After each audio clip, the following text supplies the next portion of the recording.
The 8th of September 2017 marks an important day both for the shipping industry and for the environment, because this day is the entry into force of IMO's Ballast Water Management Convention. The spread of invasive aquatic species in ships' ballast water has long been recognised as a major environmental threat, and this convention addresses it at the global level. So what does it mean for ships? From the day this convention enters into force, all ships engaged in international traffic must manage their ballast water so as to avoid the introduction of alien species into coastal waters. For most ships, that means either exchanging their ballast water or treating it using an approved ballast water management system. Initially, there'll be two different standards corresponding to these two options. The D1 standard requires ships to exchange their ballast water in open seas, away from coastal waters. Ideally, this means at least 200 nautical miles from land and in water at least 200 metres deep. By doing this, fewer organisms will survive, and so ships will be less likely to introduce potentially harmful species when they do release their ballast water. D2 is a performance standard which specifies the maximum amount of viable organisms allowed to be discharged, including specified indicator microbes harmful to human health.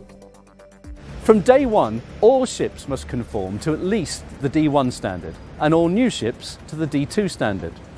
By 2024, all ships, new and existing, will have to conform to the D2 standard. For most existing ships, this involves installing special equipment, so there's an implementation timetable for them based on the date of their IOPPC renewal survey.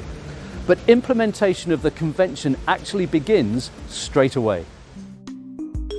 For example, all ships, new and existing, must have a ship-specific ballast water management plan and an International Ballast Water Management Certificate issued by or on behalf of their flag state to confirm their compliance.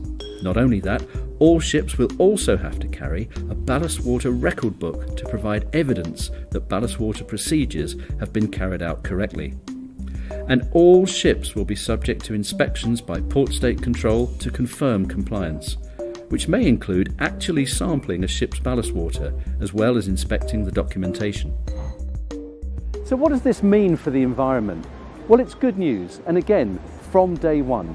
The requirement to exchange or treat ballast water applies to all ships immediately and without delay, which means something that's been identified as a major environmental threat is being actively addressed, and IMO has delivered another significant milestone for the health of our planet.